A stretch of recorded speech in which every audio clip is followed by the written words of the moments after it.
Okay, we're talking to General Ramon Montano, who was the former Philippine Constabulary Chief and Director General of the Integrated National Police. Isn't it curious, General, that the large number of personnel involved to undertake this, I don't know, operation, captured, serving of warrant of arrest, they were geared for, what were they preparing for? I mean, these are the questions that comes to mind. You know, it's a misdeployment of people, you have troops. If your intention is to serve a warrant of arrest, yes or if you. And of course, you have support because you cannot serve it. You must isolate the area so that you're not, because the person that you're going to arrest is have relatives around him. Yes. He's embedded in the community. He's in the clan. You just isolate it. Yes. That's the purpose of having bigger troops. But you do not do it Frontally. no. To whom it be concerned, when you use so many other weapons to do it. Now, it was not, according to the police, it was not managed by the PNP. It was AFP. It was the armed forces of the Philippines.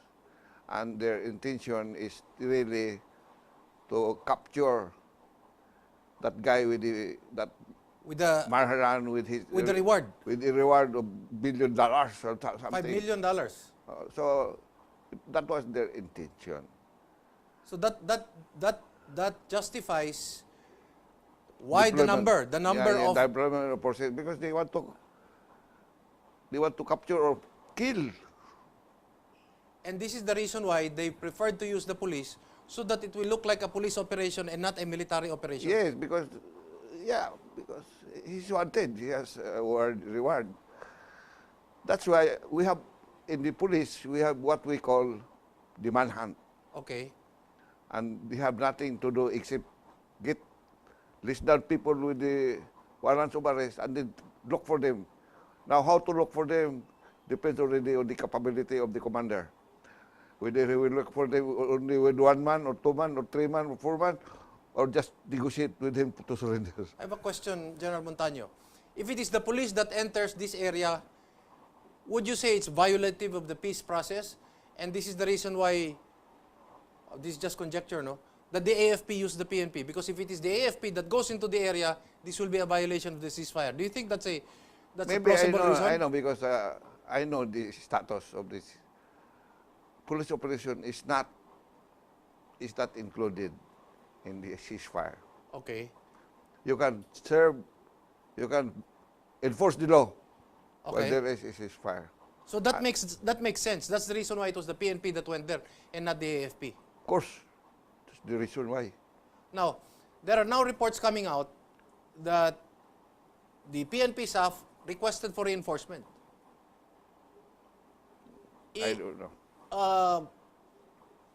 Should the armed forces, had it received a distress call from the PNP staff that they were running out of bullets, should the Westcom have gone to... No, it was managed by Westcom. So it was Westcom. But how come... It's them who prepares the enforcement.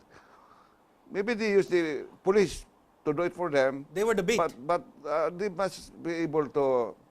Now regarding... I think you're right. There's a deception there. So, my question now is, if indeed, because there are reports that coming out that the PNP staff was requesting for reinforcement, and according to some reports, it's coming out that the AFP or the Westcom's hands were tied. Whether it was tied by higher authorities, we do not know. That's purely conjecture. But the point is, there was no action. That's one big question mark that must be investigated. Was there a civilian mandated stand down on the part of the Westcom not to enter the area because this would break the ceasefire or the comprehensive agreement with the Bangsamoro? Hey, that's the real intention. not to use the armed forces.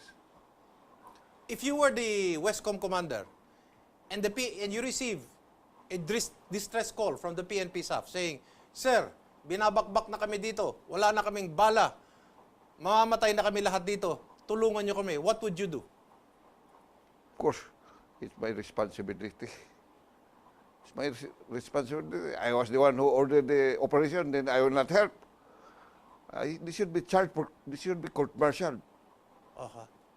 I mean, the one responsible for should be court-martialed for allowing their own operation to be tied by himself, tied themselves. Why should they not save the lives of their own people? You must be crazy, or you are. That's treason. This is comrade in arms under distress. This is treason because you are not allowed to. You will not help one who is dying. This is comrade in arms po, ano? No. And they have become casualties by virtue of a ceasefire. The limitations of a ceasefire has caused the casualties of the PNP staff. Is that right? Is that fair to say? No, that's treason. As far as I know, that's treason. They should be court-martialed, go to jail.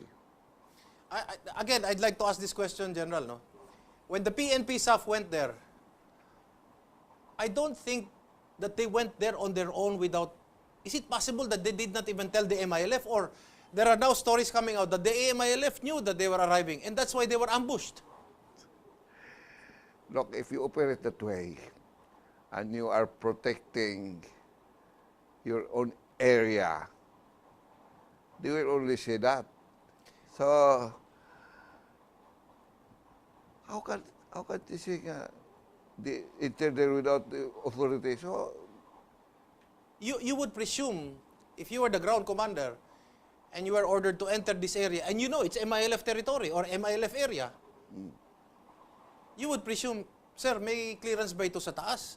Nasabihan ba natin yung MILF? Kasi baka pagpunta tayo doon, bakbakin tayo, di ba? This is the normal, this is a normal question to ask. Look, it was managed by the whole AFP. Okay. So they know that. So that means it would be safe to say, wisdom will tell us that there must have been coordination with the MILF because it will be foolhardy for us to go there and say na, because the MILF is now saying there was no coordination. Can we believe that there was no coordination? And therefore, are we saying that our PNP staff and our AFP is so reckless to go into an area that we know has a ceasefire blanket?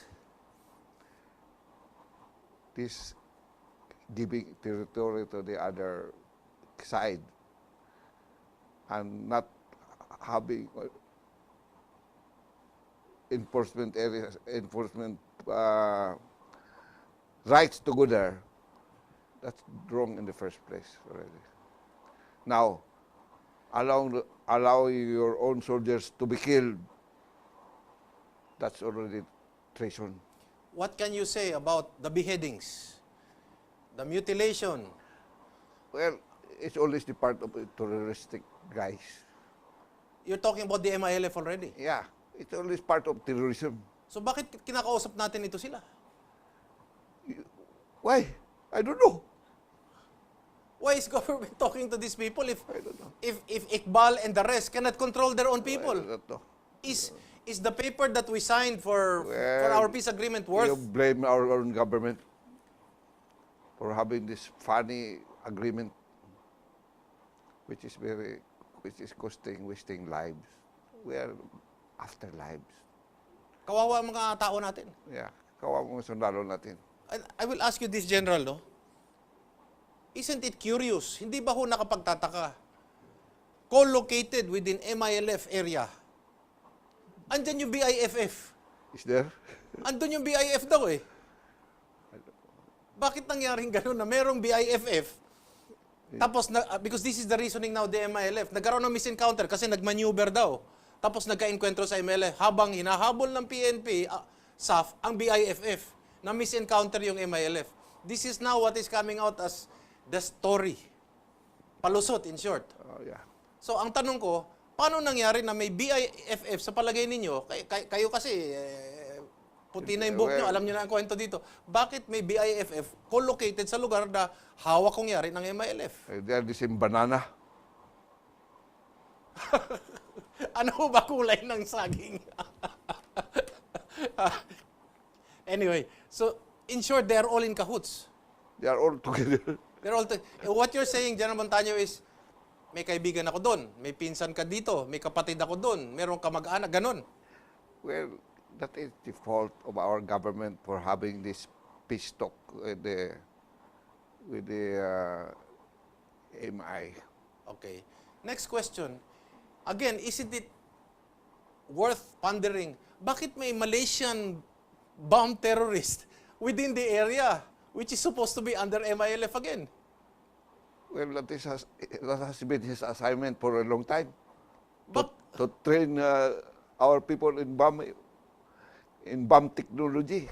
yung mga rebelde, mga terorista. Oh, Ngayon, if the MILF is having a peace agreement with the government, bakit merong bomb expert sa lugar nila? Natatawa kayo. Bakit may ganun? you ask our government. Ha? It's for them to question that. But in my view, it should be real investigation. Ngayon, And we should stop this foolishness. ang tanong ko sa inyo, ibig nyo sabihin, pinapayagan ng MILF na may BIFF sa likod nila, sa tabi nila, or just 5 kilometers away, or 2 kilometers away? O Yes. tama yung sinabi ninyo na actually pareho lang sila ng damit. Same banana. Same banana. What would your advice be if that's the case? Huh? What would your advice be? Stop this Foolishness. process. This foolishness. Yes.